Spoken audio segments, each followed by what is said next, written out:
Hey everyone, it's Heather from Heather Marie Speaks, and I'm here on location with a special lady today, another Jane of all trades, Miss Rebekah Pierce. And we're so excited to be able to talk today and share a little bit about what she's doing, how she's making a difference in the world, and all of the many things that you're involved in. Oh, wow. So thank you so much, Rebekah, for joining me today. You're welcome. Thank you for being here. Absolutely. So tell everybody a little bit about who you are, what you do, and what you're involved in right now. Oh my gosh, that's a loaded question. Well, I am an author. I write both nonfiction and fiction, screenplays and plays. And I'm also an English literature and composition instructor. Mm-hmm. So I teach humanities, the beginning of literature, all the way to the present, contemporary lit. And I'm also, I like to call it a novice baker. Mm-hmm. I have a small little bakery called Maggie's Cupcake Cafe. And we bake homemade sweet treats for families. So cookies, cupcakes, pies, cakes, scones, brownies. Yeah, Pretty I see much. all the delicious baked goods that you post on there. Yes. And you're a veteran. Yes, I'm a veteran. I served 6 years in the Air Force. Amazing. Long time ago, but yes, I served my country and I'm proud of that. Well, thank you so much for your service. You're welcome. I know we talked for the first time on the mic with Mike. He was interviewing you and talking about all the different things that you're teaching on. Yes. Tell everybody a little bit about what you do as a teacher, because I loved what you said. You were like, if you're not going to learn something, then you wasted your time. Yeah, I mean, my students, they'll tell you, I do not play. Whether it's virtually or in person, the thing for me is that literature is all about connecting the past to the present. And so this past semester, you know, I taught humanities 225 and 226, which is World Lit 1 and 2. And so World Lit 2 begins with the Declaration of Independence. And so I was able to help them bridge the connection between the formation of this country and what Thomas Jefferson and the founding fathers were arguing as the reason for secession from Britain to what's happening in our current world and our current politics, and why the power of the vote was so very important regardless of, you know, pretty much which side you're voting on. You know, you need to see that the rhetoric that is happening is reflective of why we're here and where we need to go. Yeah. And so, you know, showing that through the American Declaration of Independence, through the Declaration of the Sentimental Rights of Women, which is Mary Wollstonecraft and Olympe de Gouges, and then bringing it into the present with, or rather into American literature with Frederick Douglass, and then into the present with, you know, some Hemingway, some Faulkner, and Maya Angelou and Nikki Giovanni. We just for me, literature is about, again, showing how storytelling, writers write about what's going on in their world. Yeah. And if you want to know where we've been as a country, as a people, then you have literature to look at. And if you want to know how we can overcome some of the issues we're facing now, literature can show you that. Yeah. So it's just a matter of, you know, getting the kids to understand the power of our stories and why they should invest the time in finding out why we're here, and why you need to be an active participant in where we're going as a country, where we're going as individuals, where we're going as women, where we're going as people of color, or whatever, you know, your nationality or your cultural group is. So I try to bring in storytelling from different perspectives. So Native American, Asian American, African American, women, you know, just try to really give them as much as I can that worldview to show them that you cannot duck your head in the sand. Right. You gotta act like everything that's going on around you does not affect or impact you. Yeah. And pretty much by the time I'm done, these students are like, you can no longer be ignorant. I like to tell my students, you don't leave my class the same way you came in. That's amazing though, because you're sharing your gift, you're sharing your story, and it's important to encourage other people to share their story as well. Everybody has one.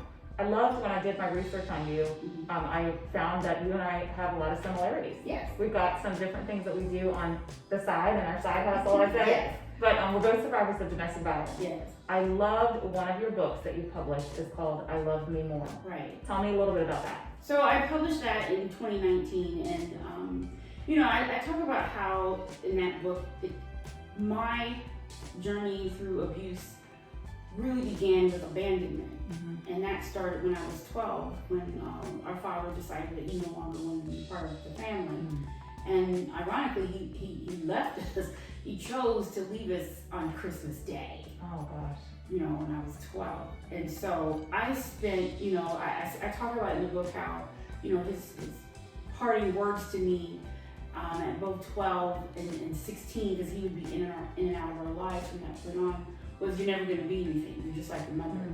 And so I began to, you know, really try to find partners that I could prove who I was, that I was somebody. And that put me in relationships that were not very productive. And it put me in a marriage where I found myself for 20-something years trying to prove my worth, my value, when I finally, you know, had to learn that really all I need to do is love who I am. Amen. But it begins with abandonment. You feel that rejection and abandonment, and it, you know, if you're not, you know, back then there was no such thing as counseling necessarily. You didn't go to counseling, particularly in the Black community. Go to God. That's supposed to be the answer. But what I learned is God gives create therapists for a reason. And ironically, my sister would become a therapist. She is a licensed clinical therapist.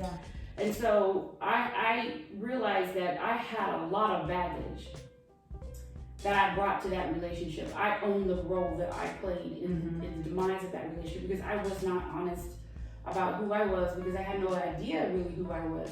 And so I have a chapter in the book when I call it Fire Your Representative.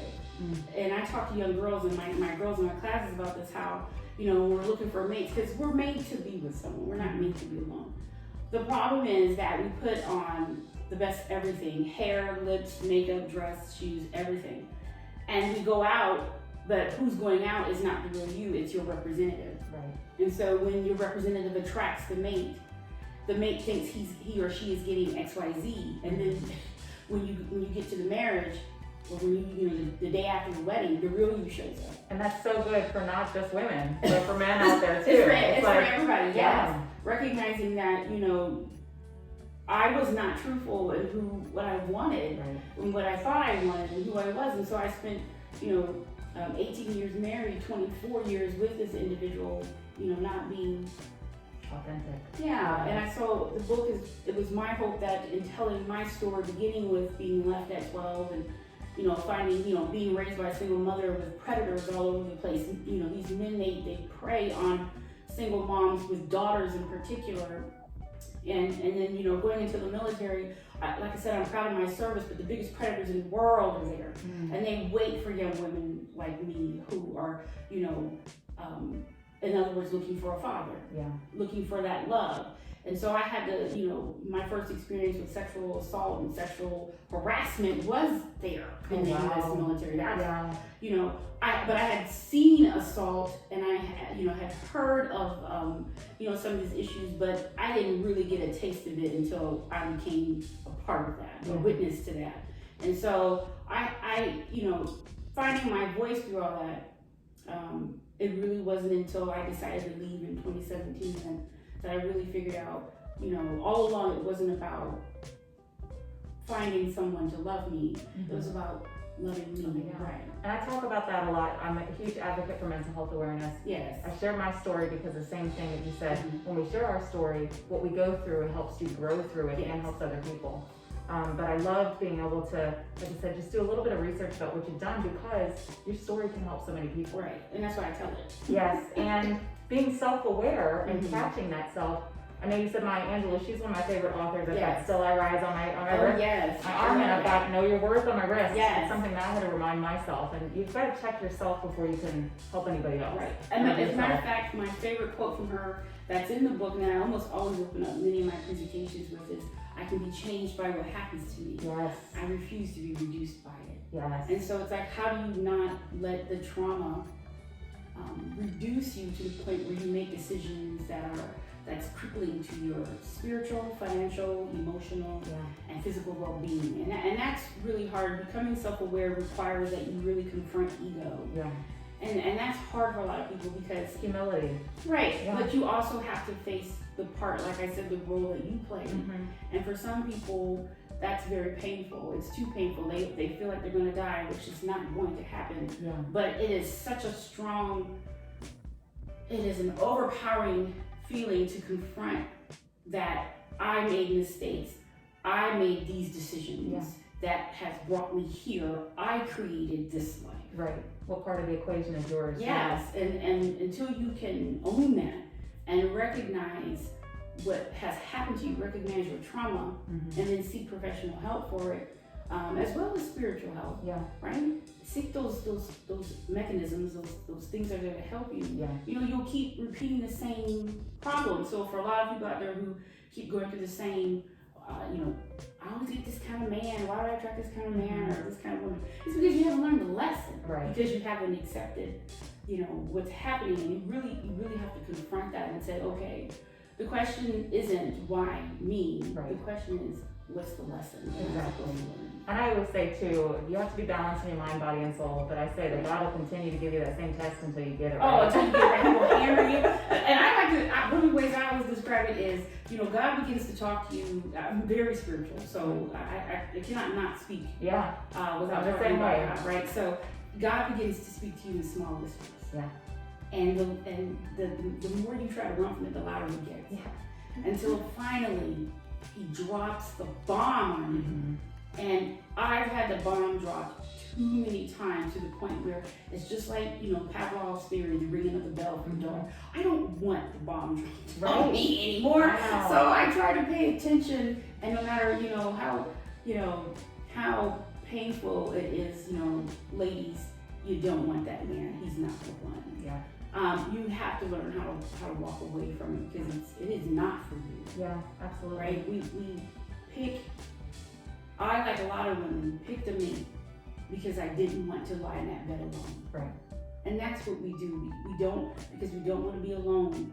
We will bring into our hearts and our bedrooms the wrong person. Right. Because Settle for we're less. afraid to be Yeah. home. Right. Yeah. And I know a lot of people, and this again goes for both men and women, Oh, we absolutely. forget our worth, we forget our value, we settle for less because we want to be alone, and we've gone through trauma. I think there's probably no one in this world that has not gone through something that's been hard, or some sort of form of trauma. And especially going through, thank you for sharing your story about growing up and for Christmas. So there's holidays that are coming up that can cause those triggers to come back. Oh, many years. And so I try to encourage people, what kind of mental health tip could you give for someone who might have experienced something similar or somewhere around the genre of something happened during the holidays?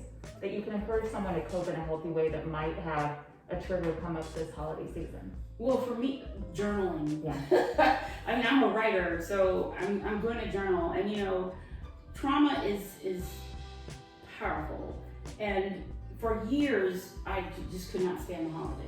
Yeah. And with good reason, and my mother goes through, this time of year is hard for her because her mother died 2 days after before my birthday. My birthday is December 30th, her mother died December 28th. Oh, wow. That same Christmas, my dad decided he was going to leave. So there is a lot of trauma around this holiday. So for me, I always say the thing that saved my life, that continues to save my life, is the writing. And so if you can journal, if you have what I call the Crying Angel Network, which is 4 or 5 good men or women who may not have experienced the road that you're traveling, but they believe in the power of the divine, they believe in faith, they'll pray for you when you don't have the strength and courage to pray for yourself. It's, intercessory prayer, that's so important. So you can reach out to them and ask for that. Yeah. And then continue to, what was it, was it pain or weakness may endure for the night, but joy comes in the morning? I forgot the name of the scripture, forgive me. But really, really trying to tap into the mindset of I'm here. I'm still here. Yeah. And that must mean I have something to do. Yeah. And what is that? Yes, there's a lot of darkness around, there's a lot of sadness around, but there's also a lot of joy. And it's just the willingness to find, the willingness to claim, hold on to the joy, because I believe we come here with that. And just living is hard. It's not supposed to be easy. Yeah, life is hard. That's true. But if you can persevere. If you can just do the coping.